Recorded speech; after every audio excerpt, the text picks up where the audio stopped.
Les voy a hacer una breve presentación de lo que es AES, ya que estamos en esta oportunidad siendo anfitriones de esta mesa redonda. Hemos convocado a Janet Garcés, a Luis Horta, para hablar un poco del tema de la restauración audiovisual. Como AES quisimos hacerlo principalmente porque pensamos que como sonidistas, como ingenieros de audio, como técnicos en sonido, tenemos harto que decir respecto de la restauración, pero también harto que involucrarnos. Hay aquí todo un mundo que está poco explorado. Hay pocos profesionales de nuestra área que se dedican a esto eh, con la profundidad con que lo hace, por ejemplo, Janet. Así que vamos a conversar un poco de eso. Pero antes les voy a contar un poquito lo que es AES. AES es la Sociedad de Ingenieros de Audio, Audio Engineering Society, se fundó en 1948. Esta sociedad lo que busca principalmente es difundir el conocimiento, ¿ya? Difundir todos los avances que puedan existir en el campo del audio y últimamente se ha volcado a poder relacionar entre sí a todas las disciplinas que tengan alguna relación con el audio. Los estatutos de AES, por así decirlo, la parte FOME refleja bastante bien lo que se quiso hacer en un principio y lo que se ha querido seguir haciendo. Unir a las personas que realizan labores profesionales en el campo del sonido, recolectar información y diseminarlo, promover el desarrollo de las ciencias y aplicaciones, preparar, distribuir literatura específica. Eso no ha cambiado en ya mucho tiempo, pero lo que se ha modernizado en el fondo es la tecnología y la AES está siempre a la cabeza de muchos de estos desarrollos. Eh, Principalmente AES, ¿qué es lo que busca? Ser un centro para el aprendizaje permanente.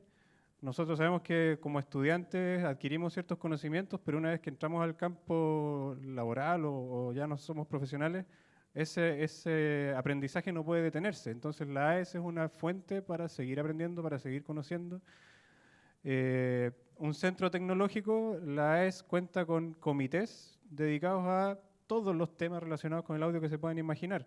Por lo tanto, para cualquier profesional del área es una fuente inagotable de información.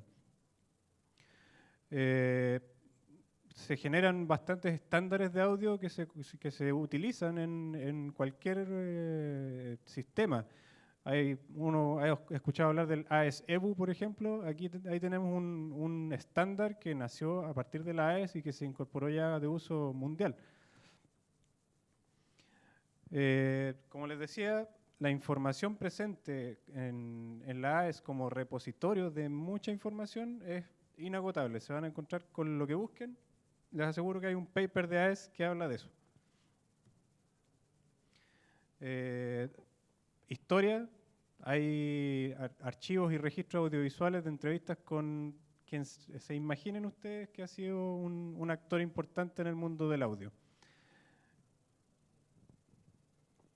La oportunidad de AES principalmente y la que no podemos perder es que nos da la oportunidad de reunirnos. Esto es un tema, digámoslo, comunitario. Aquí la idea es poder organizarse, poder generar charlas, poder generar seminarios, poder juntarnos y conversar sobre las realidades particulares. En Chile sabemos, tenemos nuestra propia realidad en cuanto al audio y en cuanto al mundo audiovisual y la verdad es que si no nos juntamos a conversarla, pocas cosas se mueven. La AES es una oportunidad para que nos juntemos y conversemos de eso. Es una organización mundial, hablamos de 14.000 miembros en el mundo, ¿cierto? 75 secciones profesionales que son las que se dedican en cada país a difundir esto.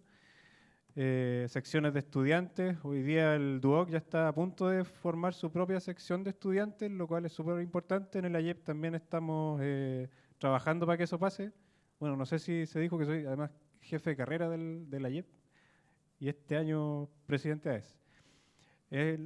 Foros para la industria, AES promueve principalmente que profesionales destacados se junten y conversen sobre temas relevantes. Hoy día la AES está en proceso no de reorganización, porque en Chile en realidad llevamos bastantes años, pero sí de retomar el rumbo que estuvo un poquito abandonado hace algunos años atrás. Llevamos un par de años trabajando en que nuevas personas se integren como miembros, en que se formen nuevas directivas, en que en el fondo que se genere trabajo y que se genere conversación entre los profesionales. Un poco a eso apunta también lo que hacemos hoy día. Haber patrocinado esta charla apunta a que personas que quizás, por ejemplo, como Luis, que está totalmente involucrado en el área del cine, del video, se involucre con el área del sonido también. Así que los invito a informarse, ¿ya? A formar parte de esto. Es bien interesante. Ahí tienen las páginas, aes.org es la página principal de AES, y nuestra página es aes-chile.org, ¿ya? Así que después de esa pequeña sesión de propaganda, ahora vamos a seguir con el tema que nos convoca.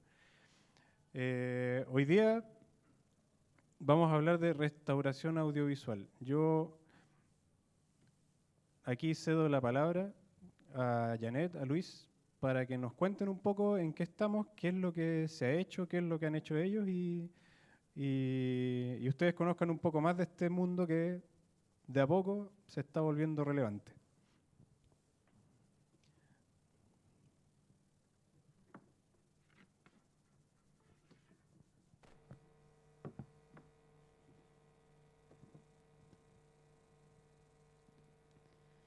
Hola, buenas tardes. Mi nombre es Janet Garcés. Como decía Rodrigo, estoy aquí para conversar de básicamente lo que me he dedicado los últimos años, que tienen que ver con la restauración audiovisual, con la conservación de soportes audiovisuales. Bueno, la idea es compartir un poco la manera en que llegué a esta área, que no es tan común ni es tan masiva en Chile, y también mostrar parte del trabajo que he realizado con diferentes colecciones de video en instituciones públicas y algunas privadas. Bueno, mi formación es artística. Yo estudié licenciatura en arte, mención sonido, y partí queriendo, como mucha gente que estudia sonido, queriendo ser Humberto Gatica, básicamente. Para mí era mi ídolo y quería hacer eso. Pero estudiando en la Universidad de Chile, en la carrera, descubrí un área con el profesor Francisco Miranda, en el cual se integraba áreas técnicas, también estudiar contenidos, había que saber electrónica, había que tener sentido estético. Y me inscribí en un curso de restauración audiovisual que tenía una duración de 1 año, y ahí comencé a descubrir este mundo, y que había muy poca gente en Chile que lo hacía. Y además mezclaba este sentido de patrimonio, de tener un cuidado hacia lo que es nuestro como país, y no solamente lo clásico, que puede ser pintura, que puede ser libros, sino que tenía que ver algo que tenía que ver con más que nada con la tecnología y con cosas que a lo mejor ahora eran más comunes, pero que más adelante iban a tomar un valor distinto.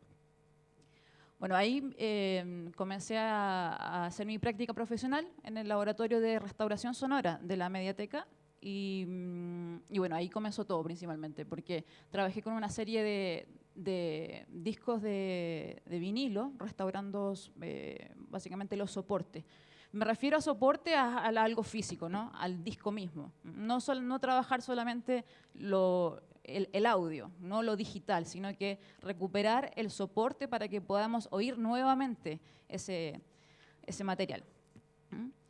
De ahí comencé a hacer otros tipos de perfeccionamientos que eran más bien focalizados, cortos, y algunos fuera del país y también al interior, ya que no existe ningún tipo de carrera, ni tampoco ninguna carrera ni técnica ni universitaria que sea específicamente para eso, como puede existir, por ejemplo, en Nueva York, donde hay un máster de preservación de imagen en movimiento, hay, no sé, en Francia también, en el INA, hay diferentes tipos de perfeccionamiento. Entonces, en Chile no hay mucho, lo que sí hay bases que te permiten, por ejemplo, salir a buscar más información y más contenido fuera. He participado en diferentes encuentros fuera de Chile. En México estuve haciendo un ICROM, un Soy Malatam, que es una especie de especialización para gente que trabaja con material audiovisual a nivel latinoamericano y mundial. Estuvimos con personas de Argentina, Puerto Rico, España, Italia, Estados Unidos. Y la próxima semana Ya participo en Buenos Aires mostrando también el trabajo que realizo aquí en Chile en la jornada APEX de la Universidad de Nueva York, donde también estaremos como realzando las relaciones latinoamericanas con el material audiovisual. Un poco de los proyectos que he realizado aquí en Chile.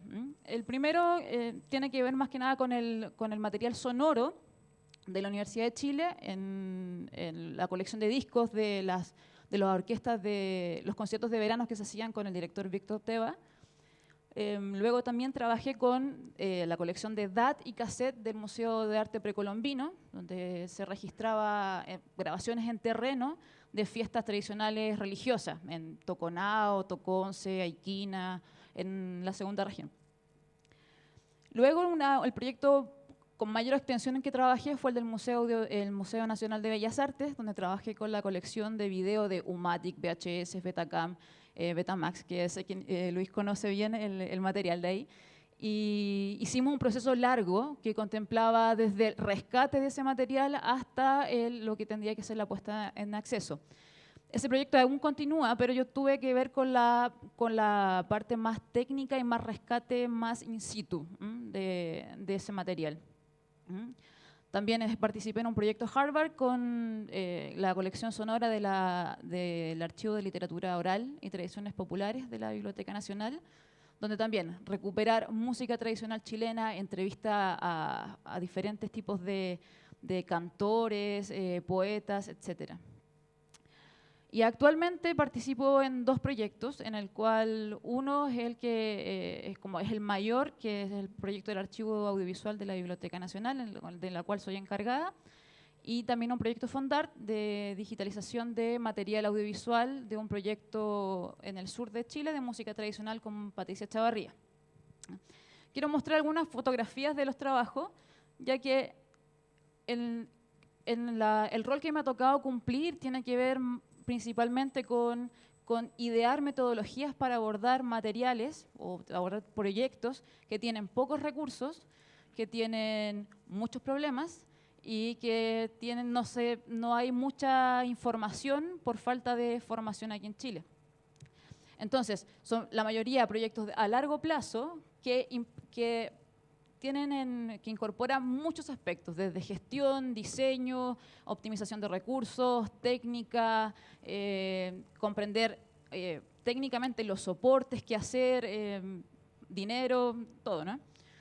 Aquí hay fotografías de material audiovisual del Museo de Bellas Artes, las U-matic, que yo no sé, espero que algunos que estén aquí los conozcan, los que no, se los presento. Un soporte antiguo, pero que era bastante común en televisión.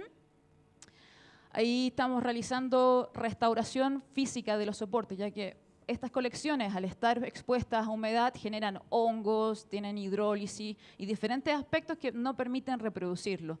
Y hay que actuar para poder recuperarlos, ¿no? Hacer limpiezas manuales, abrir los cartridges, limpiar las cintas, aspirarlo y también secarlas para quitar la humedad. La cinta, dentro de su estabilidad, es bastante inestable, aunque sea contradictorio. Hay un proceso de limpieza, la cinta como estaba, con hongos, y hasta que él pasó por todo el proceso y llegó hasta lo que está abajo, brillante, ¿no? También tiene que ver con, tengo que trabajar con preservación de los contenidos digitalmente, entonces lo que es idear la ingesta digital. O sea, no basta con decir, ok, yo digitalizo, coloco una captura y que entre al computador, sino que tengo que elegir los códecs correctos, la tasa de transferencia correcta, tengo que elegir que sea acorde a la resolución correcta, qué formato, etcétera. Y eso también tiene que ver con el acceso. Yo no puedo elegir cualquier formato ni cualquier acceso, ni cualquier códec, porque va a depender de la red que yo esté trabajando, del streaming que yo tenga que trabajar, de qué manera la voy a almacenar, cuál es la proyección de uso de material digital, el cual tengo que proyectar, ya que si tengo 10.000 cintas y las quiero traspasar, tengo que tener también un plan de cómo lo voy a guardar. Ahí también hay otros problemas cuanto al almacenamiento. Aquí hay imágenes donde estamos trabajando ahora en la Biblioteca Nacional. Como pueden ver, hay unas caseteras, hay los VHS, abajo hay una U-matic, Una Open Reel en el otro lado. Los diseños de flujo de trabajo, desde que se toma del soporte hasta llegar a la digitalización, describiendo cada uno de los elementos que hay que realizar, donde hay que descartar, hay que generar política de colecciones, es decir, qué es lo que vamos a guardar, qué digitalizar, qué cosa digitalizar primero o qué no, ya que por costo y por almacenamiento no se puede guardar todo de una vez, porque hay tiempos también. Aquí también hay un diseño ingesta que elaboré, en el cual están los soportes analógicos con justamente el códec que se necesitaría, con cuánta profundidad, qué formato, y también su proyección de cuánto tiempo y cuánto pesaría cada minuto de ellos para ir haciendo políticas de compra de almacenamiento. Tengo un video que me gustaría mostrarles, que resume el trabajo que he estado haciendo, que es del sur, y destaco este proyecto porque tiene que ver con descentralizar el conocimiento que tiene que ver con la restauración, y porque toma un material desde que está absolutamente dejado de lado de cierta manera, contenido valioso, y además pensando en acceso para que la gente lo pueda ver. O sea, todo este trabajo tiene sentido solo si vuelve a ustedes. Si no vuelve a ustedes, no tiene ningún sentido. Así que les voy a dejar para que veamos este videito. Bueno, aquí está la colección de las grabaciones que se hicieron en cassette. Algunos están en malas condiciones, ha sido un trabajo muy arduo, porque en la época que nosotros registrábamos teníamos muy pocos medios económicos, entonces comprábamos los cassettes más baratos o regrabábamos, porque lo importante era no perder el material.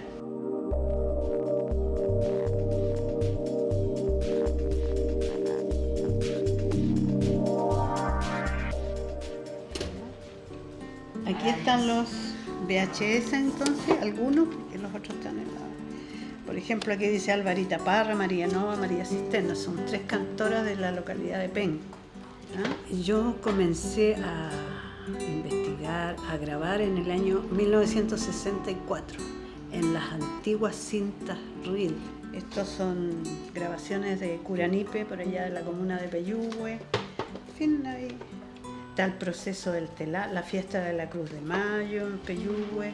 El proyecto surge por una necesidad del archivo de comenzar a sistematizar el material que tiene en función de ampliar las posibilidades de uso de parte de la gente que está interesada, de los usuarios, donde puedan conocer cuál es el material que hay en torno al patrimonio inmaterial asociado a cultura tradicional campesina en una dimensión audiovisual y audio también.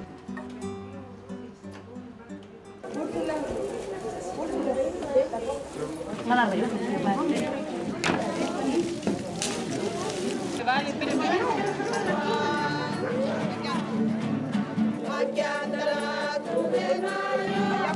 Visitando a sus devotos con un carrito de vera y un cantarito de mozo. Qué bonita es la casita, el albañil que la hizo, por dentro tiene la gloria, por afuera el paraíso. Había algunos VHS con mucho hongo. Incluso por allí una arañita había hecho un nido en una esquinita por ahí.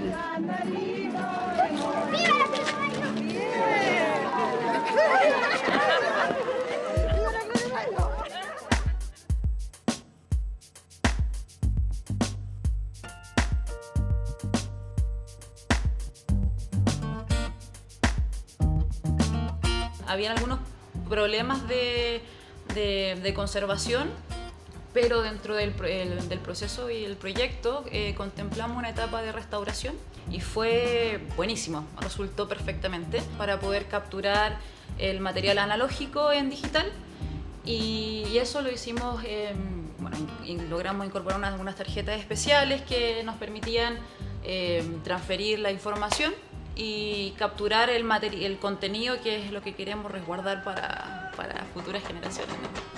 Mi vida y el guate son nación. Mi vida y el bandera liquique.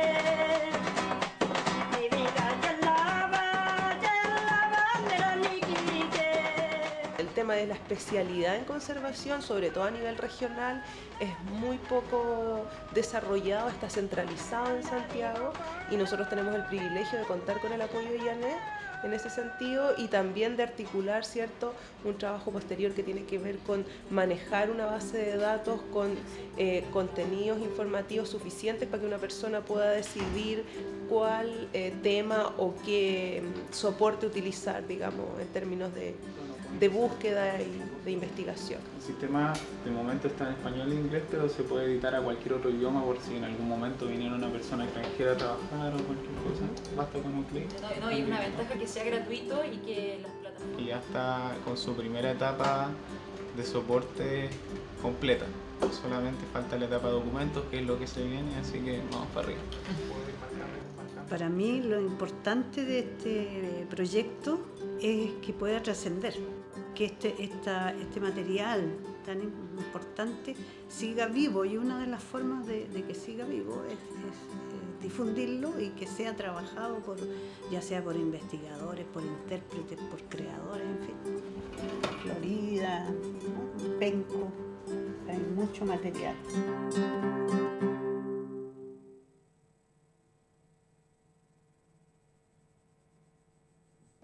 Eso, muchas gracias.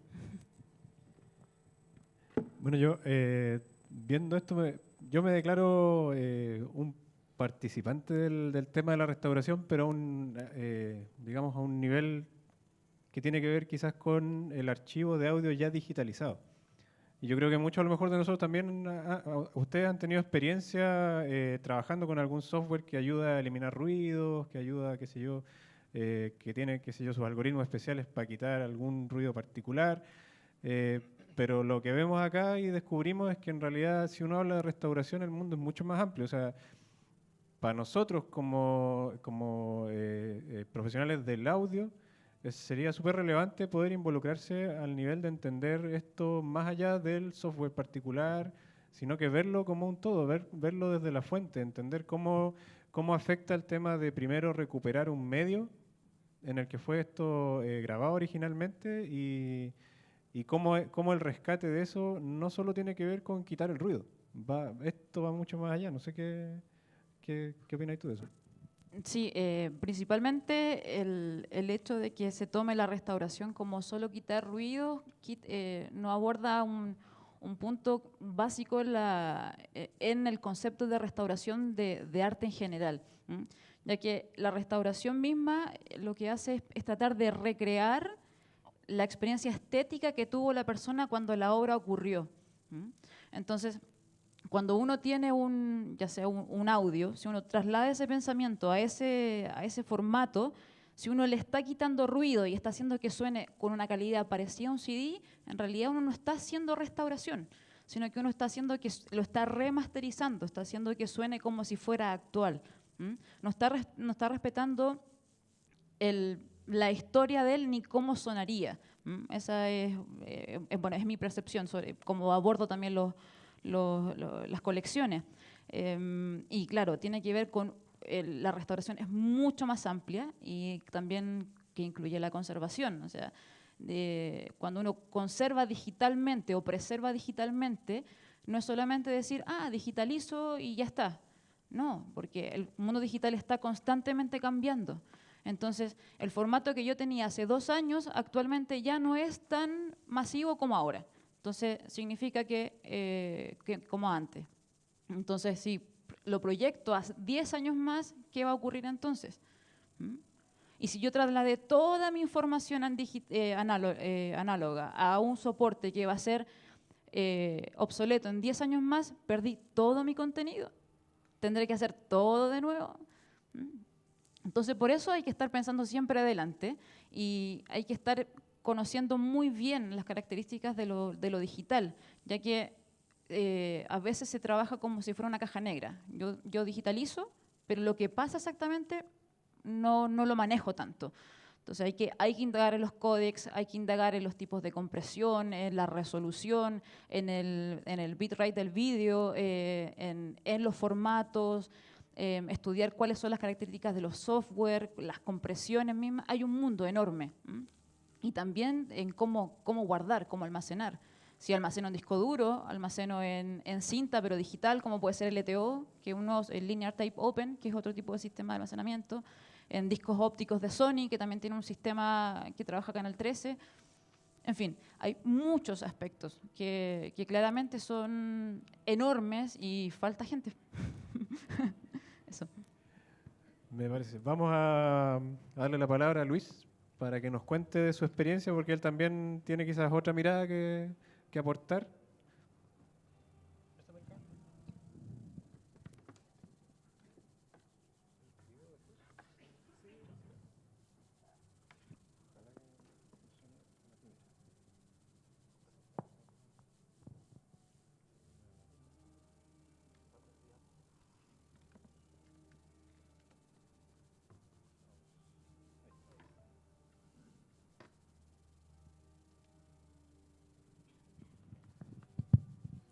Bueno, primero que todo agradecer la invitación a esta mesa. Me parece que ante todo hay que indicar que estos espacios de reflexión y de hacer circular conocimiento son bien escasos en nuestro país, entonces por lo mismo creo que es muy valioso tanto exponer las experiencias de proyectos y trabajos que hemos realizado, pero también la discusión. Entonces voy a tratar de ser breve para después abrir alguna instancia de preguntas o inquietudes, que yo creo que también es lo más importante para que se pueda valorar el trabajo que se hace desde la recuperación del patrimonio audiovisual.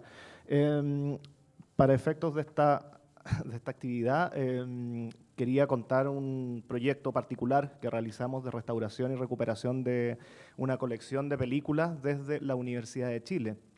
Antes de profundizar en eso, indicar que la Cineteca de la Universidad de Chile es el primer archivo audiovisual que se funda en nuestro país, es la primera cineteca creada de carácter estatal por la Universidad de Chile, valga la redundancia, en el año 1961 y con claros antecedentes en el Instituto de Cinematografía Educativa, que se funda en el año 1929, y en el Cineclub de la también Universidad de Chile, que se funda en el año 54, instancia que de una u otra forma empujaron a la creación de un centro destinado a la investigación, a la conservación y la promoción de la cultura cinematográfica, como se denominaba en aquellos años, entendiendo que no solamente era exhibir películas, sino que comprenderlas en cuanto a lenguaje y en su especificidad como disciplina.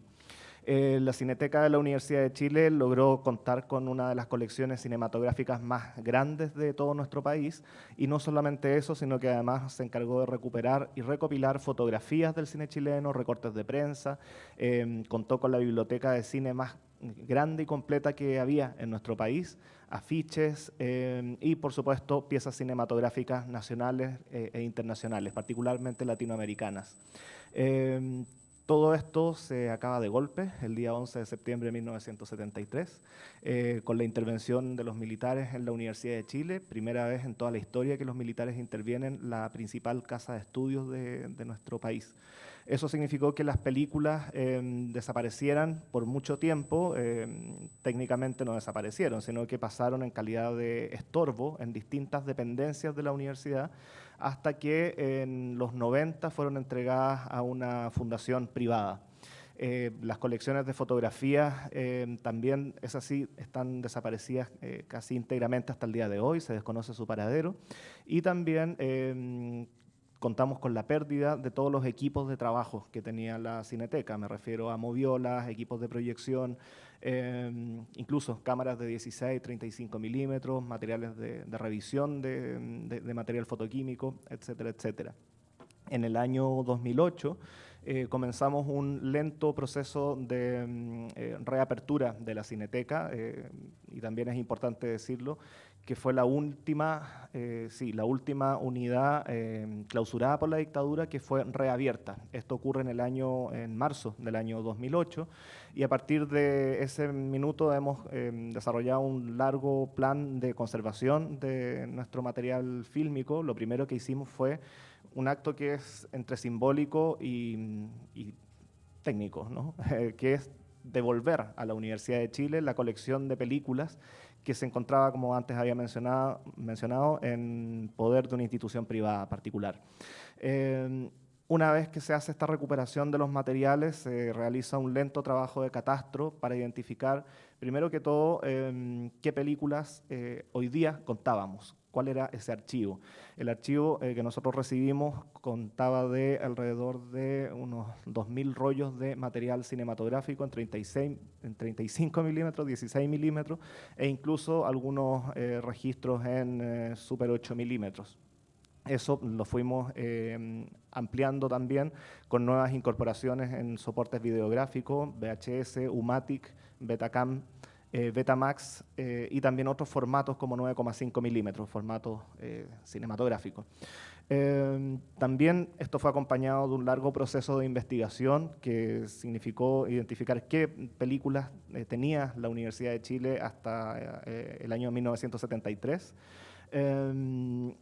Y meternos literalmente en toda la administración pública, que significó poder encontrar los inventarios de esa época y determinar qué películas habían desaparecido por completo, que no debe ser más allá de un 5% de todo el volumen general de las colecciones cinematográficas.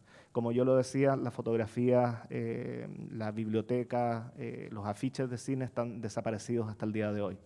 No se ha logrado identificar su paradero, a pesar de la investigación. Después de haber hecho este catastro, definimos o delimitamos cuáles iban a ser las líneas de trabajo y las políticas de conservación sobre nuestras colecciones, considerando que teníamos una de las colecciones más ricas del cine nacional. El primer proyecto lo emprendimos en el año 2008, que fue la restauración de la película La Maleta, de Raúl Ruiz, que es una película que él nunca terminó. La película sus negativos habían estado ahí guardados por más de 30 y tantos años, y logramos identificarlo a partir de las indicaciones que estaban en la claqueta de esos negativos. O sea, no había ningún indicio hasta que pudimos identificar que La Maleta correspondía a una mítica película que Raúl Ruiz mencionaba en un par de entrevistas como su primera obra, su primera filmación. Nos contactamos con Raúl Ruiz, él hizo el montaje de la película, se musicalizó, y ese es el primer proyecto que pudimos realizar en esta reapertura de la universidad, de la Cineteca de la Universidad de Chile. Se estrenó, más bien dicho, en el Festival de Cine de Valdivia, en la jornada inaugural del año 2008, si mal no recuerdo. Posteriormente, una vez que realizamos esta puesta en valor de los materiales, dijimos ya, estas son las películas que sí o sí tenemos que recuperar. Y también, y esto me parece importante señalarlo, o sea, todas las películas que nosotros consideramos que deberíamos incorporar en este camino de recuperaciones sistemáticas, eran películas fundamentales dentro de la historia del cine chileno. ¿A qué me refiero con esto? Que hay textos, investigaciones, o se suelen mencionar, pero sin embargo las películas no estaban, o estaban en unas copias de muy mala calidad. Incluso todavía siguen circulando algunas muy malas versiones. La primera película fue La Maleta, la primera película recuperada, y la segunda fue la película La Respuesta, realizada por Leopoldo Castedo en el año 1960, filmando el terremoto de Valdivia. Esa película es muy importante porque es el único registro que se conserva de la gran catástrofe, que es considerado el terremoto de mayor envergadura, de mayor violencia, registrado por algún instrumento en toda la historia de la humanidad. Y que, por cierto, devastó gran parte del sur chileno. En ese proyecto nosotros contamos con una copia de proyección, 35 milímetros, que era, según la investigación que realizamos, la única copia existente. Por ende, su estado de fragilidad nos hacía accionar directamente con esa película. En el caso de La Respuesta, el criterio de priorizarla era específicamente por las condiciones de fragilidad, la no existencia de un negativo, y principalmente porque los materiales, como estuvieron sin ningún cuidado durante casi 40 años, los materiales fílmicos digo, ese descuido significó que comenzara un lento proceso de deterioro y degradación de cada una de las películas, de forma muy dispareja, por cierto, pero sí ya estaban ingresando en procesos de deterioro, muy lentamente. El proyecto de la respuesta significó obtener duplicados negativos y copias en 35 milímetros. Y ese proyecto además fue financiado por Ibermedia, por España, y curiosamente no fue financiado por ningún estamento chileno. Lo mismo con la película La Respuesta, que fue financiado por la gente del Festival de Cine de Valdivia, tampoco fue financiado por el Estado en este caso.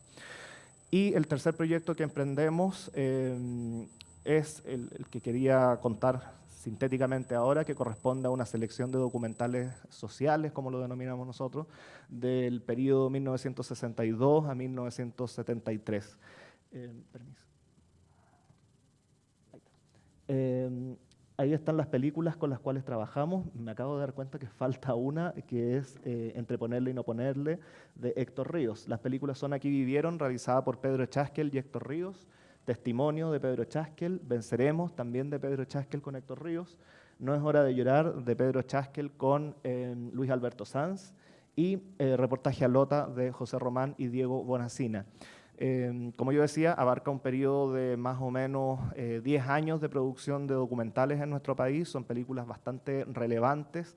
Por ejemplo, Venceremos fue el primer documental chileno que se exhibió en el Festival de Cannes. Ahora que está como tan de moda llevar películas chilenas a Cannes, creo que es importante que subrayemos que la historia se comenzó a escribir con bastante antelación y con bastante menos lobby posiblemente.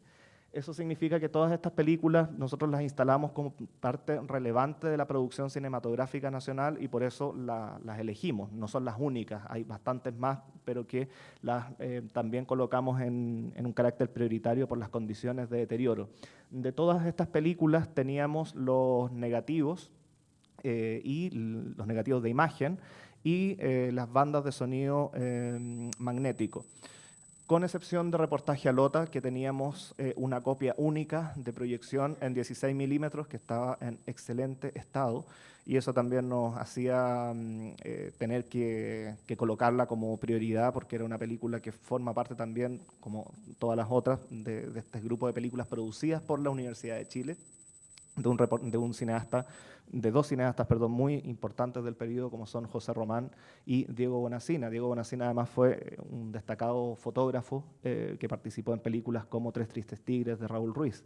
Y José Román es un cineasta muy importante que es guionista de películas como Valparaíso, mi amor, de Aldo Francia.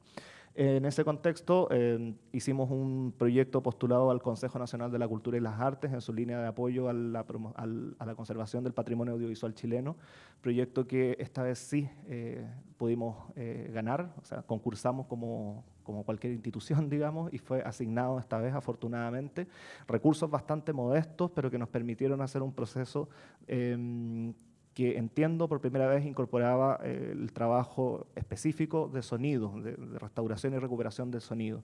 No sé si podemos ir al otro. Acá tengo una pequeña descripción de la cadena de procesos que realizamos. Bien indicaba que comenzamos desde los negativos de imagen en 16 milímetros, se hace un proceso de restauración física, en el caso de las perforaciones, de medir si es que se había encogido, no sé, una serie de elementos técnicos para corroborar que los materiales estén en condiciones de ser reproducidos nuevamente. En el caso de la película Aquí vivieron, por ejemplo, que es una película que se realiza de forma muy artesanal y el montaje también, tuvimos bastantes complicaciones porque se filmó originalmente en material reversible, que es como muy similar a las diapositivas, o sea, uno no obtiene un negativo, sino que obtiene inmediatamente un positivo.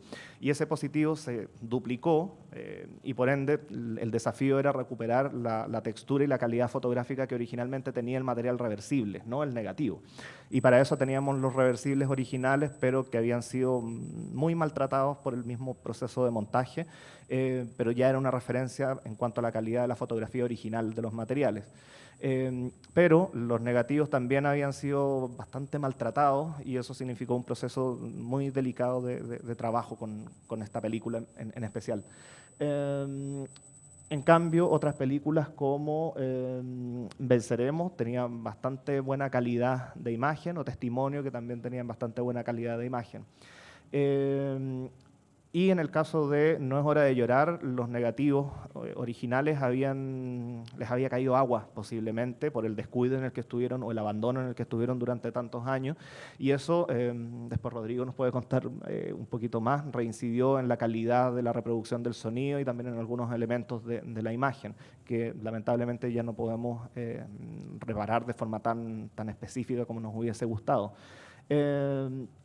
El trabajo con el sonido lo hicimos reproduciendo las cintas magnéticas, digitalizándolas, y posteriormente eso se hizo todo un proceso de restauración, que ahí creo Rodrigo nos hablará con un poco más de detalle. Posteriormente hicimos un proceso de lavado ultrasónico para poder remover todas las impurezas e imperfecciones del material negativo de imagen. Y eso se fue a digitalizar a Chile Films, lo transferimos a Full HD, principalmente porque el objetivo de estos materiales es tener muy buenas versiones para ser reproducidas en los sistemas contemporáneos, entendiendo que hoy día el 16 milímetros ya está en una condición de obsolescencia, ya ni siquiera hay proyectores, no hay material virgen, o sea, es muy complicado hacer un proceso de internegativo, por ejemplo, a super 16 milímetros, porque eso no nos va a garantizar que podamos reproducirlo en 50 u 80 años más adelante, sobre todo con las condiciones tecnológicas de nuestro país. Por eso optamos en esta etapa por el Full HD. Posteriormente, como los negativos están en buenas condiciones como para un siguiente proceso, proceso a mediano plazo, por supuesto, buscaríamos optar a un escaneo en 2K, por ejemplo, que nos permita elevar un poquitito la calidad de la imagen. Y una vez que hicimos todo este proceso con imagen, se comenzó a trabajar la parte de sonido con Rodrigo para lograr, tal como se mencionó antes también, llegar a versiones lo más cercanas posible a lo que originalmente eran estas películas. Y vamos a la última.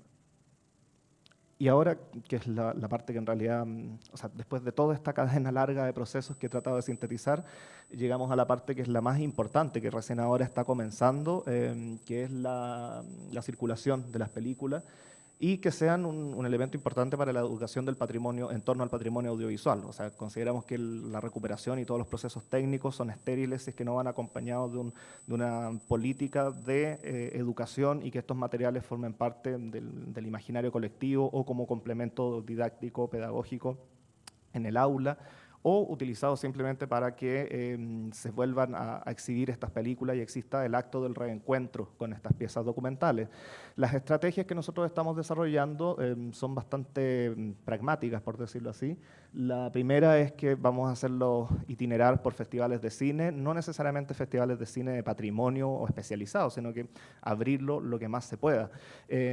Por ejemplo, Reportaje a Lota ya tenemos confirmado que se va a exhibir en el Festival Internacional de Cine de Valdivia de este año. Es una de las estrategias que a nosotros nos interesa, porque es un festival que va mucha gente, no necesariamente vinculada al patrimonio audiovisual, pero sí gente muy cinéfila o que tiene conocimientos, y por ahí podemos hacer que estas películas lleguen a nuevos públicos. También las películas restauradas las vamos a subir a una plataforma que hemos creado desde la Universidad de Chile, que es el primer portal de cine patrimonial chileno. Ahí está el link, ustedes pueden acceder a ver ya otras colecciones de material cinematográfico, acompañados de fichas pedagógicas que nos ponen en contexto de cuál es el valor o la relevancia de estas películas. Y posteriormente vamos a editar también en DVD esta selección de documentales para regalarlo a colegios, que es donde nos interesa dirigir esto, colegios y universidades, perdón. O sea, es un poco donde nos interesa atacar con el problema de fondo, que es el desconocimiento de nuestro patrimonio audiovisual. O sea, por medio de estas tres ventanas, por decirlo así, esperamos cumplir con un circuito de puesta en valor de estos documentales que consideramos que deberían haberse restaurado hace mucho tiempo atrás. No se puede hacer por recursos, digamos, y por una serie de otros factores que, por supuesto, lo podemos seguir conversando. Gracias.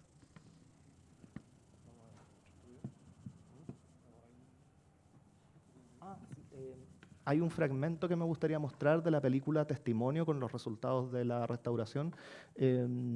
No vamos a tener acá las condiciones ideales de una sala de cine, pero es un poco una referencia que yo creo que igual es útil.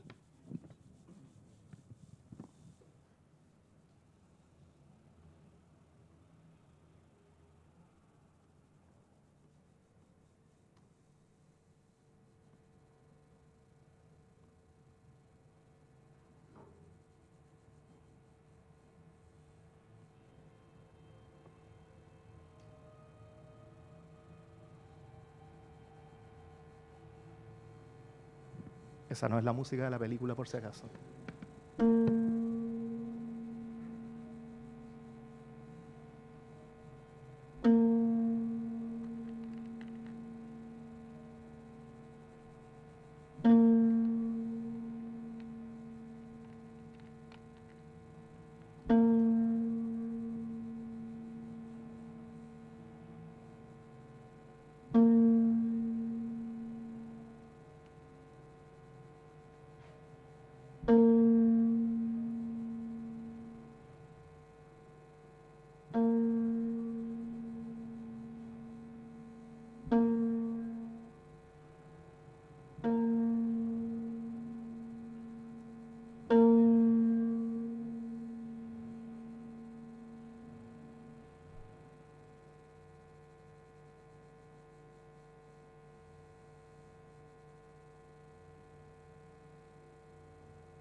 Servicio de Psiquiatría del Hospital Regional de Iquique, diciembre 1968.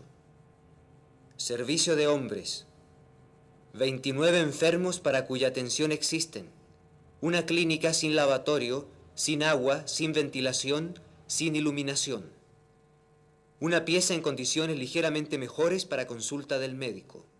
Un excusado para todo el servicio, incluido el personal. 16 celdas individuales.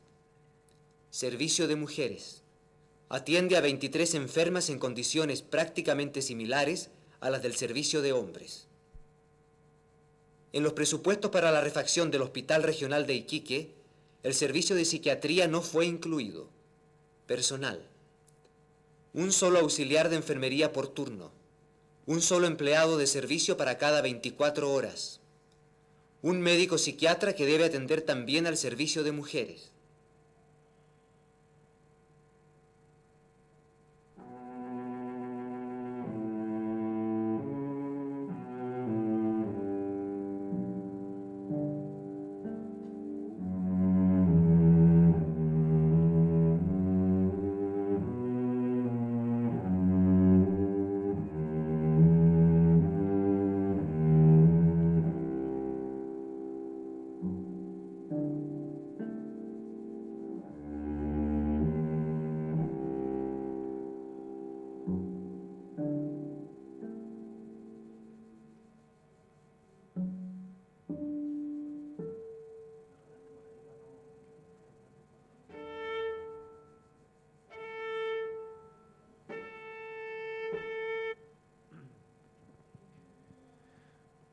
Bueno, estamos un poquito sobre la hora, pero yo creo que necesitamos unos 5 minutos para poder quizás encontrar alguna conclusión. Mira, yo creo que respecto a lo que decías tú del audio, lo que puedo aportar es que, por ejemplo, tomando parte de lo que decía Janet, que tiene que ver con cómo desde la recuperación de este material, estoy hablando del audio particularmente, uno se hace cargo no de limpiar el material como tratando de dejarlo modernizado, sino que entendiendo en qué periodo fue grabado, bajo qué condiciones, cuál era el material original. Igual uno se encuentra con desafíos técnicos, como por ejemplo, originalmente la cinta no se escuchaba con fluctuaciones tonales, por ejemplo, que fueron producidas por estiramiento de la cinta o otro tipo de problemas que tienen que ver con el paso del tiempo. Entonces ahí es donde entra sí el tema de cómo desde el punto de vista del audio me hago cargo de arreglar esos problemas que lo que buscan no es hacerlo sonar mejor, sino que recuperar el sentido original que tenía el audio en este caso. O también problemas que tengan que ver con ruidos inducidos, por ejemplo, con suciedad o maltrato de la cinta, que después se trasladaron en la digitalización. Entonces ahí hay que saber identificar algunas cosas para que en el fondo esta restauración no se transforme, como decía Janet, en una remasterización, sino que en un rescate real. No sé si alguno tenga algo más que contarnos, si no, alguno de ustedes también podría consultar, hacer alguna pregunta. Digo.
Mira, que se hagan copias en el material original es bien difícil, ¿ah? Es bien difícil por varias razones. Una, porque, no sé, si pensamos en un U-matic, que te lleves un U-matic, ¿dónde lo reproduces? ¿Con qué máquina?